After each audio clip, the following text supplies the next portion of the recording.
Dans la mise à jour de février 2024, Microsoft nous a concocté une nouvelle fonctionnalité dans Power BI bien sympathique et surtout bien pratique qui va nous permettre d'éviter d'écrire des formules complexes avec DAX, notamment, et ça va être avec celle-ci que je vais illustrer cette vidéo, notamment lorsqu'on a besoin d'écrire la formule qui permet de calculer les moyennes mobiles.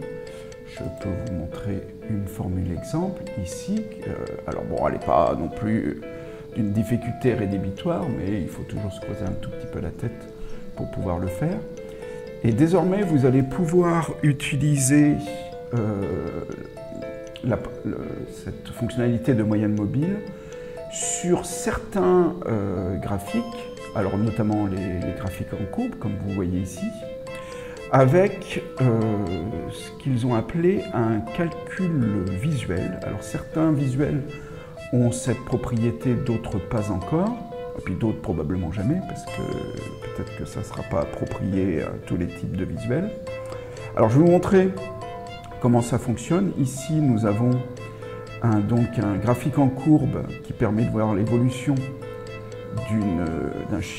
d'un bénéfice d'ailleurs. Il s'agit de l'évolution d'un bénéfice au fil des mois depuis janvier 2020 jusqu'à décembre 2022.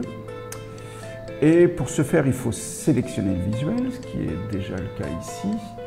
Et il faut que je sois sous une autre... dans un autre onglet du ruban, pardon. Et vous voyez apparaître, par rapport aux versions précédentes de Power BI, vous voyez apparaître une icône qui s'appelle Nouveau calcul. Alors, on va l'utiliser. Ça va nous ouvrir une autre fenêtre qui permet donc de créer alors une formule DAX. Je vous ai promis que les formules seraient simplifiées, mais pas encore tout de suite. Là, vous allez voir, la formule DAX va être extrêmement simple. Et donc, je vais l'appeler moyenne mobile, on va dire, même. Et à ma disposition, ici, alors c'est la même syntaxe que dans Excel, on va avoir ils appellent ça des modèles d'expression, c'est des formules DAX qui sont toutes prêtes. Et si vous cliquez dessus, vous voyez la liste. Alors c'est une première liste, hein, elle va forcément s'agrandir au fil des mois, avec les premiers calculs visuels qui sont à notre disposition, en tout cas pour ce graphique-là. Celles qui vont être très utiles, je crois, dans un premier temps, ça va être les recherches de sommes cumulées, qu'on utilise quand même assez régulièrement. Et celle qui m'intéresse particulièrement aujourd'hui, c'est moyenne mobile. Et il y a beaucoup le reste d'ailleurs, des calculs visuels sont en rapport avec des hiérarchies. Hein, donc il y a des parents, des enfants, etc. Mais aujourd'hui, on se concentre sur moyenne mobile.